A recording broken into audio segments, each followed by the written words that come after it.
clicking sounds, sounds that reveal the presence of radioactive rays.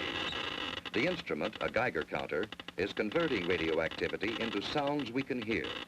This radioactivity is coming from a small piece of radioactive material inside this plastic cylinder. The small amount of radioactivity coming from the cylinder is harmless. The luminous dial on this watch also gives off radioactive rays, which we hear on the Geiger counter.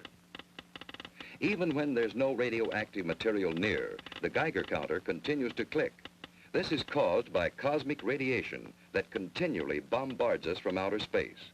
But we don't get enough cosmic radiation to harm us. Today, atomic scientists produce radioactivity in large amounts. Radioactivity and radioactive materials have many peacetime uses. But we know, too, that they can be used harmfully, as in atomic bombs. The chance of your being hurt by an atomic bomb is slight. But since there is a chance, you must know how to protect yourself. To protect yourself, you have to know what the bomb does. Besides blast, there's radioactivity and heat. Can we protect ourselves from these? These children are protected. Concrete walls help stop radioactivity. Any wall stops the heat. The heat scorches the house, but does not harm the children. Any solid gives some protection. The thicker it is, the better.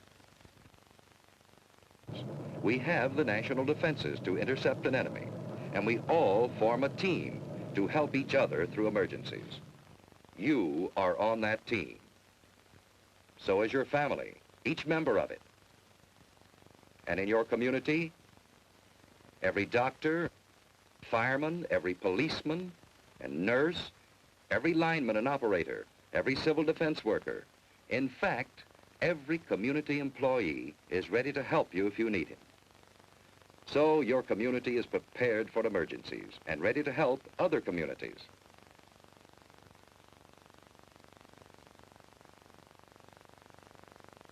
We have state and national headquarters for civil defense.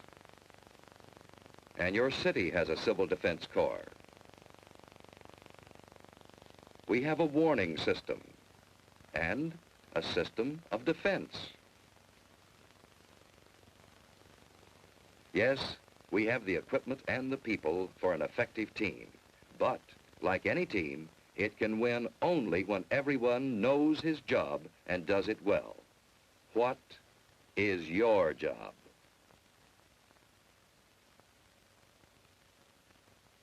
What if a warning siren sounds? What should you do? Look for cover, the nearest cover. Don't try to make it home unless home is the nearest place to go. Don't hesitate. Find cover.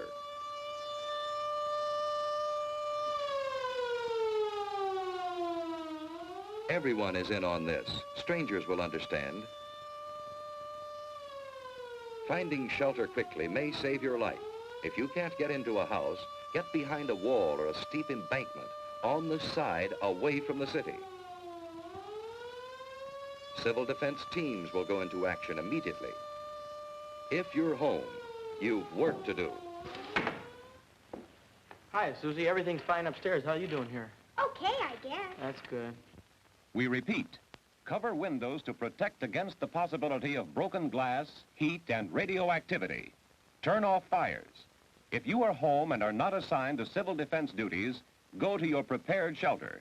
Those who are in shopping centers, go to prepared Well, shelters fire in the kitchen's immediately. out. Now we'll go down the In basement. this practice alert, we are assuming that the attack will come on the waterfront area. See, it's just practice. All this rushing around for nothing. Now, there's just where you're wrong. We need this practice. Now, come on, let's do our job. That's good thinking. We all need practice. Here's a clean, well-prepared shelter in the basement. Ted and Sue have a battery radio, and they have soda ash and stirrup pump fire extinguishers. They have other emergency supplies, too. A flashlight, a well-equipped first aid kit with plenty of bandages, tape, and scissors. A Red Cross first aid book, a few cans of food, a good supply of water, blankets, and an electric lantern in reserve. You know, Susie, This stuff would come in handy on a camping trip. I'd a lot rather be on a camping trip. Say, what would we do if we didn't have a basement? At school, they told us we should be away from windows and behind double walls. You know, like an inside hall. Ted's right. If you live in an apartment house, you can't all go to the basement. Head for a shelter area.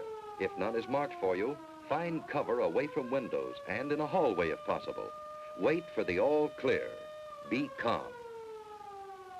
If you're on the playground, run for shelter. If you're in the schoolyard, get into the building. Move quickly, but in good order. Inside, go to the shelter area you've been assigned. Take your place on the floor. Here's one good way to protect your eyes and neck in case of a bombing. Wait for the all clear. So far, you've been watching a practice drill. But what if there is a bombing that comes without warning? What is your job then? Find cover immediately. Don't look at the flash. Stretch out. In about 1 minute, the immediate danger is past. Then head for safer cover. Another bomb may fall. Get indoors if you can. Shed your outer garments. They may have radioactive particles on them. If you're home, take shelter and stay down for about 1 minute. By then, the danger from radioactivity, heat, and blast have passed. Protect your eyes and neck. Let's get things shut up.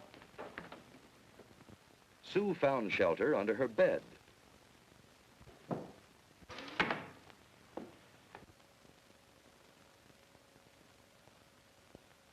It's dead. Let's get the battery set. When the house current is off, that battery radio is essential. Keep tuned in.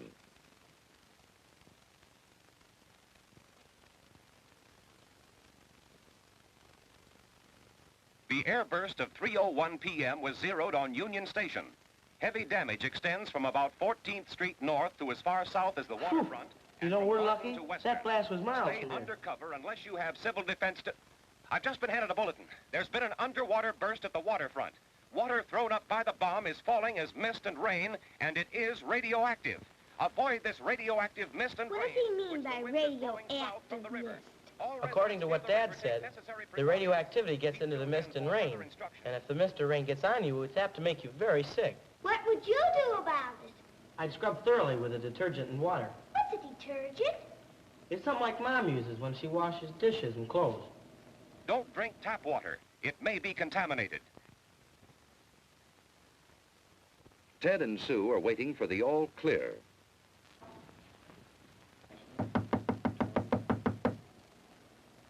I'll see who it is.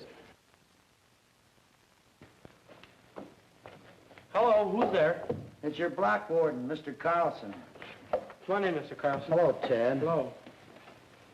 Ted, this is Mr. Franklin, our radiological monitor. He's here to check for any radioactivity. I saw your mother down the shopping center. She's fine. Well, there's no damage here. No, it's been very good here. Hello, Sue. Say, have you seen my dad lately? He's down at headquarters, and boy, he's really busy. Yeah? Well, there's no radioactivity here. Say, Mr. Franklin, is that a pen on your coat there? Oh, no, that's a dosimeter. A dosimeter? Well, what's a dosimeter? Well, it measures the amount of radioactivity that I've been exposed to. But this is the meter that I use to check with. Say, Mr. Carlson, is there anything I can do outside to help? No, Ted, everything is under control. You just stay here till the all-clear signal is given. You've done a good job. Thank you, Mr. Carlson. Bye, Sue. Bye. A good job. That's what everyone must do to be safe. Doing a good job means simply following the rules in an alert or an attack and waiting until all is clear again.